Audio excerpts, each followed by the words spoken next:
2024ರ ಲೋಕಸಭಾ ಚುನಾವಣೆಗೆ ದಿನಗಣನೆ ಆರಂಭ ಆಗಿದೆ. ಇನ್ನು ಮುಂದಿನ ವಾರ ಮಹಾಯುದ್ಧದ ಮುಹೂರ್ತ ಕೂಡ ಫಿಕ್ಸ್ ಆಗುತ್ತೆ ಅಂತ ಹೇಳಲಾಗ್ತಾ ಇದೆ.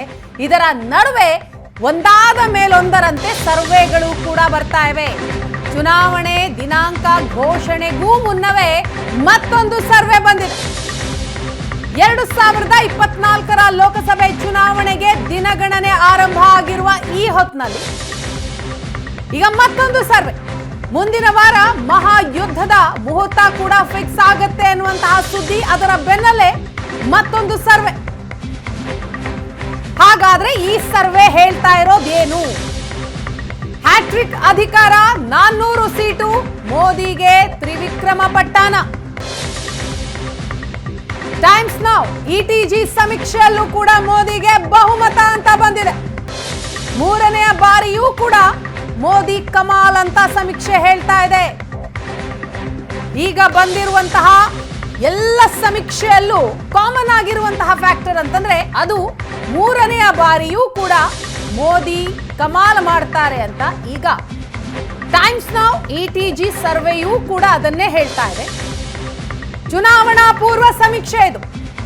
ಎನ್ಡಿಎಗೆ 358ರಿಂದ 398 ಸ್ಥಾನಗಳು ಲಭಿಸಬಹುದು ಅಂತ ಸರ್ವೆ ಹೇಳ್ತಾ ಇದೆ. ಹಾಗೆ INDIA 110ರಿಂದ 130 ಸ್ಥಾನ. ಟೈಮ್ಸ್ ನೌ ಇಟಿಜಿ ಚುನಾವಣಾ ಪೂರ್ವ ಸಮೀಕ್ಷೆಯ ಪ್ರಕಾರ ಎನ್ಡಿಎಗೆ 358ರಿಂದ 398 ಸ್ಥಾನ, INDIAಗೆ 110ರಿಂದ 130 ಸ್ಥಾನ.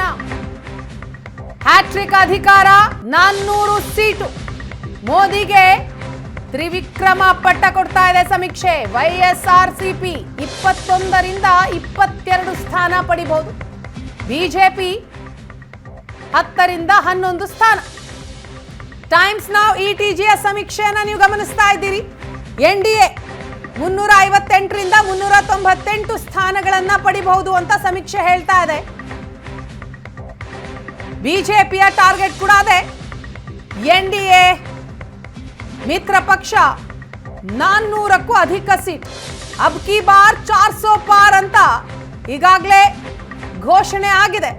ಇನ್ನು INDIA 110ರಿಂದ 130 ಸ್ಥಾನಗಳು, YSRCP 21ರಿಂದ 22 ಸ್ಥಾನ. ಚುನಾವಣೆ ಘೋಷಣೆಗೂ ಮುನ್ನ ಬಂದಿರುವಂತಹ ಮತ್ತೊಂದು ಸರ್ವೆ ಕೊಟ್ಟಂತಹ ಅಂಕಿ ಸಂಖ್ಯೆಯನ್ನ ನೀವು ಸ್ಕ್ರೀನ್ ನಲ್ಲಿ ಗಮನಿಸ್ತಾ ಇದ್ದೀರಿ.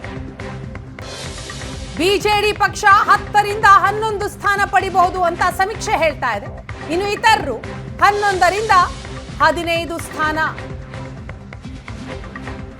ಟೈಮ್ಸ್ ನೌ ಇಟಿಜಿ ಚುನಾವಣಾ ಪೂರ್ವ ಸಮೀಕ್ಷೆ ಇದು. ಮೂರನೆಯ ಬಾರಿಯೂ ಕೂಡ ಮೋದಿ ಕಮಾಲ್ ಮಾಡ್ತಾರೆ ಅಂತ ಸಮೀಕ್ಷೆ ಹೇಳ್ತಾ ಇದೆ. ಹ್ಯಾಟ್ರಿಕ್ ಅಧಿಕಾರ ಪ್ರಧಾನಿ ಮೋದಿ ಅವರಿಗೆ. ಹಾಗಾದ್ರೆ ರಾಜ್ಯದ ವಿಷಯಕ್ಕೆ ಬರೋದಾದ್ರೆ ರಾಜ್ಯದಲ್ಲಿ ಏನು ಸಮೀಕ್ಷೆ ಏನು ಹೇಳ್ತಾ ಇದೆ ನೋಡ್ತಾ ಹೋಗೋದಾದ್ರೆ, ಟೈಮ್ಸ್ ನೌ ಇಟಿಜಿ ಸಮೀಕ್ಷೆಯ ಪ್ರಕಾರ ಯಾರಿಗೆ ಎಷ್ಟು ಸ್ಥಾನ, ಕಾಂಗ್ರೆಸ್ಗೆ ಎಷ್ಟು ಸ್ಥಾನ, ಬಿಜೆಪಿ JDS ಮೈತ್ರಿಗೆ ಎಷ್ಟು, ಇದು ಬಹಳ ಕುತೂಹಲ.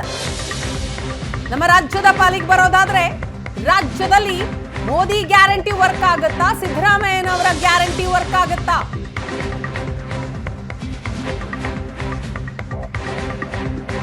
ಟೈಮ್ಸ್ ನೌ ಇಟಿಜಿ ಸಮೀಕ್ಷೆ ಹೇಳ್ತಾ ಇರೋದು ಬಿಜೆಪಿ JDS ಮೈತ್ರಿಗೆ 22ರಿಂದ 24 ಸ್ಥಾನ ಅಂತ.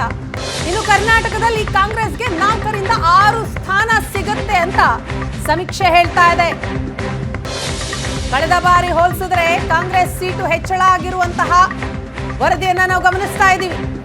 ಇದಕ್ಕೆ ಸಿದ್ದರಾಮಯ್ಯನವರ ಗ್ಯಾರಂಟಿ ಪ್ರಮುಖ ಕಾರಣ ಆಗ್ತಾ ಇದೆಯಾ? ಗಮನಿಸ್ತಾ ಇದ್ದೀವಿ. ಕರ್ನಾಟಕದ ಸಮೀಕ್ಷೆಯಲ್ಲಿ ಬಂದಂತಹ ವರದಿ ಬಿಜೆಪಿ JDS ಮೈತ್ರಿ ಪಕ್ಷಕ್ಕೆ 22ರಿಂದ 24 ಸ್ಥಾನಗಳು ಲಭಿಸುತ್ತೆ ಅಂತ ಸಮೀಕ್ಷೆ ಹೇಳ್ತಾ ಇದೆ. ಇದರ ಜೊತೆಗೆ ಆಡಳಿತಾರೂಢ ಕಾಂಗ್ರೆಸ್ ರಾಜ್ಯದಲ್ಲಿ 4ರಿಂದ 6 ಸೀಟ್ಗಳನ್ನ ಪಡೆಯುವ ಸಾಧ್ಯತೆ ಇದೆ. ಕಳೆದ ಬಾರಿ 2019ರಲ್ಲಿ ಕಾಂಗ್ರೆಸ್ ಕೇವಲ 1 ಸ್ಥಾನವನ್ನ ಮಾತ್ರ ಗೆದ್ದಿತ್ತು. ಆದರೆ ಈ ಬಾರಿ ಸ್ಥಾನ ಹೆಚ್ಚಳ ಆಗತ್ತೆ ಅಂತ ಸಮೀಕ್ಷೆ ಹೇಳ್ತಾ ಇದೆ. ಕರ್ನಾಟಕದಲ್ಲಿ ಕಾಂಗ್ರೆಸ್ ಮತ 10% ಹೆಚ್ಚಳವಾಗುವ ನಿರೀಕ್ಷೆ ಇದೆ. ಕಾಂಗ್ರೆಸ್ನ ಟಾರ್ಗೆಟ್ ಇರುವಂಥದ್ದು 20. ಆ ನಿರೀಕ್ಷೆಯಲ್ಲಿಯೇ ಪಕ್ಷ ಬಹಳಷ್ಟು ವರ್ಕೌಟ್ ಮಾಡ್ತಾ ಇದೆ, ಕಾರ್ಯತಂತ್ರವನ್ನ ರೂಪಿಸ್ತಾ ಇದೆ. ಈಗಾಗಲೇ 7 ಕ್ಷೇತ್ರಕ್ಕೆ ಅಭ್ಯರ್ಥಿ ಅನೌನ್ಸ್ ಕೂಡ ಆಗಿದೆ. ಇದರ ನಡುವೆ ಬಂದಿರುವಂತಹ ಸಮೀಕ್ಷೆ ಟೈಮ್ಸ್ ನೌ ಹಾಗೂ ಇಟಿಜಿ ಸಮೀಕ್ಷೆ, ಆ ಸಮೀಕ್ಷೆಯಲ್ಲಿ ರಾಜ್ಯದ ಕಾಂಗ್ರೆಸ್ 4ರಿಂದ 6 ಸ್ಥಾನಗಳನ್ನ ಪಡಿಬಹುದು ಅಂತ ಹೇಳಲಾಗ್ತಾ ಇದೆ. ಈ ಬಗ್ಗೆ ಮತ್ತಷ್ಟು ಮಾಹಿತಿಯನ್ನ ಕೊಡ್ತಾರೆ ನಮ್ಮ ಪ್ರತಿನಿಧಿ ಶಶಿ ಶೇಖರ್, ಇದೀಗ ನಮ್ಮ ಜೊತೆ ಸಂಪರ್ಕದಲ್ಲಿದ್ದಾರೆ. ಶಶಿ, ಚುನಾವಣೆಯ ದಿನಾಂಕ ಇನ್ನು ಘೋಷಣೆ ಆಗಬೇಕಷ್ಟೇ.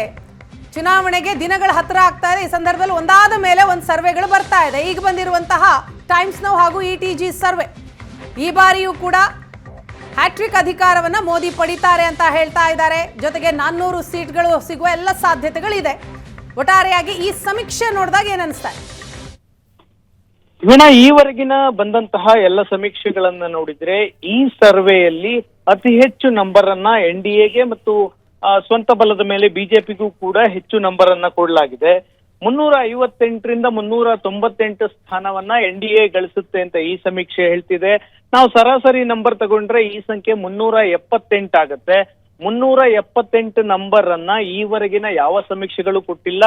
ಟೈಮ್ಸ್ ನೌ ಮತ್ತು ಇಟಿಜಿ ಸರ್ವೆ ಈ ಸಂಖ್ಯೆಯನ್ನ ಕೊಟ್ಟಿದೆ.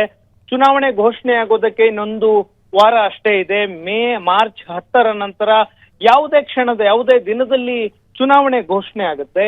ಇಂತಹ ಸಂದರ್ಭದಲ್ಲಿ ಅಂದ್ರೆ ಕೊನೆಯ ಹಂತದಲ್ಲಿ ಬಂದಿರುವಂತಹ ಸಮೀಕ್ಷೆ ಇದು.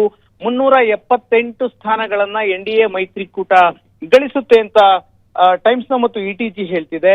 ಬಿಜೆಪಿ ಸ್ವಂತ ಬಲದ ಮೇಲೆ 333ರಿಂದ 363 ಸ್ಥಾನಗಳನ್ನ ಗಳಿಸುತ್ತೆ ಅಂತ ಈ ಸಮೀಕ್ಷೆ ಹೇಳ್ತಿದೆ. ಕಳೆದ ಬಾರಿ ಬಿಜೆಪಿ ಗೆದ್ದಿದ್ದಂತಹ ನಂಬರ್ 303. ಈ ಬಾರಿಯ ಸಂಖ್ಯೆ 333ರಿಂದ 363ರವರೆಗೆ ಮುಟ್ಟಬಹುದು ಅಂತ ಸಮೀಕ್ಷೆ ಹೇಳ್ತಿದೆ. ನಾವು 333ರಿಂದ 366, 63 ಈ ಮೀನ್ ನಂಬರ್ ತೆಗೆದುಕೊಂಡ್ರು ಬಿಜೆಪಿಯ ಸಂಖ್ಯೆ 348 ಆಗುತ್ತೆ. ಅಂದ್ರೆ ಕಳೆದ ಬಾರಿ ಬಿಜೆಪಿ ಗಳಿಸಿದ್ದಂತಹ ಸ್ಥಾನಗಳಿಗಿಂತ 45 ಸ್ಥಾನಗಳನ್ನ ಬಿಜೆಪಿ ಈ ಬಾರಿ ಹೆಚ್ಚು ಗಳಿಸುತ್ತೆ ಅಂತ ಈ ಸಮೀಕ್ಷೆ ಹೇಳ್ತಿದೆ. ವೀಣಾ, ಇನ್ನೂ ಬಿಜೆಪಿ ತನ್ನ ಮೈತ್ರಿಕೂಟವನ್ನ ವಿಸ್ತರಣೆ ಮಾಡುವಂತಹ ಪ್ರಯತ್ನವನ್ನ ಮಾಡ್ತಾ ಇದೆ.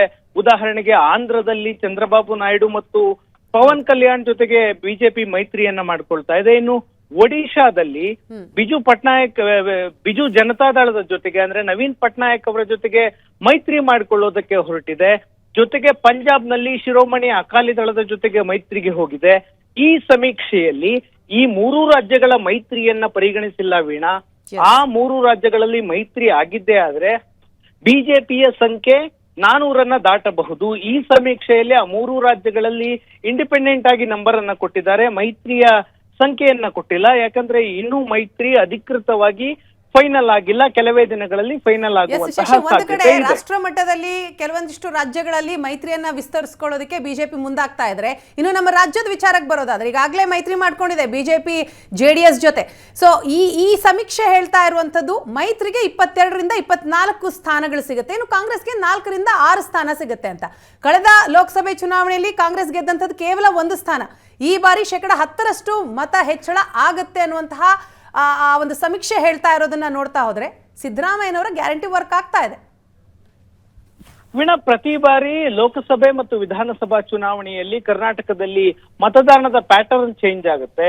ವಿಧಾನಸಭಾ ಚುನಾವಣೆಯಲ್ಲಿ ಒಂದು ಪಕ್ಷವನ್ನ ಆರಿಸಿದಂತಹ ಕರ್ನಾಟಕದ ಜನ ಲೋಕಸಭಾ ಚುನಾವಣೆಗೆ ಮತ್ತೊಂದು ಪಕ್ಷವನ್ನ ಹಾರಿಸಿದಂತಹ ಉದಾಹರಣೆ 20-25 ವರ್ಷಗಳಿಂದ ಕರ್ನಾಟಕದಲ್ಲಿ ಚಾಲ್ತಿ ಇದೆ. ಕರ್ನಾಟಕದಲ್ಲಿ ಕಾಂಗ್ರೆಸ್ ಮತ್ತು JDS ಕಳೆದ ಬಾರಿ ಮೈತ್ರಿ ಮಾಡ್ಕೊಂಡಿದ್ವು, ತುಂಬಾ ಹೀನಾಯವಾಗಿ ಸೋಲನ್ನ ಕಂಡಿತ್ತು. ಈ ಬಾರಿ JDS ಕಾಂಗ್ರೆಸ್ನ ಬಿಜೆಪಿಯ ಜೊತೆಗೆ ಮೈತ್ರಿ ಮಾಡ್ಕೊಂಡಿದೆ. 22ರಿಂದ 24 ಸ್ಥಾನವನ್ನ ಈ ಮೈತ್ರಿಕೂಟ ಗಳಿಸಿದ್ರೆ ಕಾಂಗ್ರೆಸ್ ಕೇವಲ 4ರಿಂದ 6 ಸ್ಥಾನವನ್ನ ಗಳಿಸುತ್ತೆ ಅಂತ ಸಮೀಕ್ಷೆ ಹೇಳ್ತಿದೆ. ವೀಣಾ, 135ಕ್ಕೂ ಹೆಚ್ಚು ಕ್ಷೇತ್ರಗಳಲ್ಲಿ ಗೆದ್ದು ಅಧಿಕಾರ ಹಿಡಿದಂತಹ ಕಾಂಗ್ರೆಸ್ ಇನ್ನೂ 1 ವರ್ಷ ಆಗಿಲ್ಲ. ಈ 1 ವರ್ಷದ ನಂತರ ನಡೀತಿರುವಂತಹ ಲೋಕಸಭಾ ಚುನಾವಣೆಯಲ್ಲಿ ಕಾಂಗ್ರೆಸ್ ಅತ್ಯಂತ ಹೀನಾಯವಾದ ಹಿನ್ನಡೆಯನ್ನ ಕಾಣುತ್ತೆ ಅಂತ ಸಮೀಕ್ಷೆ ಹೇಳ್ತಿದೆ. ಬಿಕಾಸ್ ಈ ಚುನಾವಣೆ ರಾಷ್ಟ್ರೀಯತೆಯ ಹೆಸರಿನಲ್ಲಿ ನಡೆದಿರುವಂತಹ ಚುನಾವಣೆ, ಈ ದೇಶದ ನಾಯಕ ಯಾರಾಗಬೇಕು ಅಂತ ನಿರ್ಧರಿಸುವಂತಹ ಚುನಾವಣೆ. ಆ ಕಾರಣಕ್ಕಾಗಿ ಬಹುಶಃ ವಿಧಾನಸಭೆಯಲ್ಲಿ ಕಾಂಗ್ರೆಸ್ ಇರಲಿ, ರಾಜ್ಯದಲ್ಲಿ ಕಾಂಗ್ರೆಸ್ ಅಧಿಕಾರವನ್ನ ನಡೆಸಲಿ, ಕೇಂದ್ರದಲ್ಲಿ ಬಿಜೆಪಿ ಅಧಿಕಾರವನ್ನ ನಡೆಸಲಿ ಅನ್ನುವ ನಿರ್ಧಾರಕ್ಕೆ ಮತದಾರ ಬಂದಿರಬಹುದು. ಈವರೆಗಿನ ಎಲ್ಲ ಸಮೀಕ್ಷೆಗಳು ಕೂಡ ಕಾಂಗ್ರೆಸ್ ಅನ್ನ, ಯಾವ ಸಮೀಕ್ಷೆಗಳು ಕೂಡ ಕಾಂಗ್ರೆಸ್ಗೆ 10ಕ್ಕಿಂತ ಹೆಚ್ಚು ಸ್ಥಾನಗಳನ್ನ ಕೊಟ್ಟಿಲ್ಲ. 4ರಿಂದ 6, 7 ಇಷ್ಟೇ ಸ್ಥಾನಗಳನ್ನ ಕೊಟ್ಟಿದೆ. ಕೆಲವು ಸಮೀಕ್ಷೆಗಳಂತೂ 3ರಿಂದ 4 ಸ್ಥಾನ ಬರಬಹುದು ಕಾಂಗ್ರೆಸ್ಗೆ ಎನ್ನುವ ನಂಬರ್ಸ್ ಗಳನ್ನ ಕೊಟ್ಟಿದೆ. ಹಲವು ಬಾರಿ ಕಾಂಗ್ರೆಸ್ನ ರಾಜ್ಯದ ನಾಯಕರು ಮತ್ತು ಕರ್ನಾಟಕದ ಕಾಂಗ್ರೆಸ್ನ ಉಸ್ತುವಾರಿ ಸುರ್ಜೇವಾಲಾ ಇದನ್ನ ಸೀರಿಯಸ್ ಆಗಿ ತಗೊಂಡು ಚರ್ಚೆಯನ್ನ ಮಾಡಿದ್ದಾರೆ. ನಾವು ಕೊಟ್ಟಂತಹ ಗ್ಯಾರಂಟಿ ವರ್ಕ್ ಆಗಿದೆಯಾ ಆಗಿಲ್ವಾ ಅಂತ. ಗ್ಯಾರಂಟಿ ಯೋಜನೆ ಯಾವ ಮಟ್ಟದಲ್ಲಿ ಅನುಷ್ಠಾನಕ್ಕೆ ಬಂದಿದೆ ಅನ್ನೋದಕ್ಕೆ ಪರ ವಿರೋಧದ ಚರ್ಚೆಗಳು ನಡೀತಾ ಇದ್ದಾವೆ. ಆದ್ರೆ ಲೋಕಸಭಾ ಚುನಾವಣೆಗೆ ವೋಟ್ ಹಾಕುವಂತಹ ಮತದಾರ ರಾಷ್ಟ್ರದ ನಾಯಕ ಯಾರಾಗಬೇಕು ಅಂತ ನಿರ್ಧರಿಸ್ತಾರೆ ವಿನಃ, ಈ ಸಮೀಕ್ಷೆಯನ್ನ ನೋಡಿದ್ರೆ ರಾಷ್ಟ್ರದ ನಾಯಕ ಯಾರಾಗಬೇಕು ಅಂತ ನಿರ್ಧರಿಸ್ತಾರೆ ಅಂತ ಅನ್ನಿಸ್ತಿದೆ. ಗ್ಯಾರಂಟಿಗಳನ್ನ ಕೊಟ್ಟ ಕಾಂಗ್ರೆಸ್ ಸರ್ಕಾರಕ್ಕೆ ಮತವನ್ನ ತಿರಸ್ಕರಿಸಿದಾನೆ ಅಂತ ಹೇಳೋದಕ್ಕಾಗೋದಿಲ್ಲ. ಅದು ವಿಧಾನಸಭೆಯಲ್ಲಿ ನಿರ್ಧಾರ ಆಗುತ್ತೆ. ರಾಷ್ಟ್ರವನ್ನ ಯಾರು ಆಳಬೇಕು ಅನ್ನುವಂತ ನಿರ್ಧಾರದ ಪ್ರಶ್ನೆಯ ವಿಷಯಕ್ಕೆ ಬಂದಾಗ ಕರ್ನಾಟಕದ ಮತದಾರ ಮೋದಿಯ ನಾಯಕತ್ವವನ್ನ ಬೆಂಬಲಿಸಿದಾನೆ ಅಂತ ಹೇಳ್ಬೋದು. ಗ್ಯಾರಂಟಿ ವರ್ಕ್ ಆಯ್ತಾ ವರ್ಕ್ ಆಗ್ಲಿಲ್ವಾ ಅನ್ನೋದು ವಿಧಾನಸಭಾ ಚುನಾವಣೆಗಳು ನಡೆದಾಗ ಆ ಪ್ರಶ್ನೆಗೆ ಸ್ಪಷ್ಟ ಉತ್ತರ ಸಿಗುತ್ತೆ. Veena, yes thank you Shashi ತಮ್ಮೆಲ್ಲ ಮಾಹಿತಿಗಾಗಿ.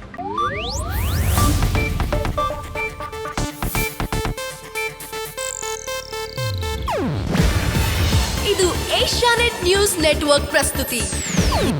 ನೀವು ನೋಡ್ತಿದ್ದೀರಾ ಏಷ್ಯಾನೆಟ್ ಸುವರ್ಣ ನ್ಯೂಸ್.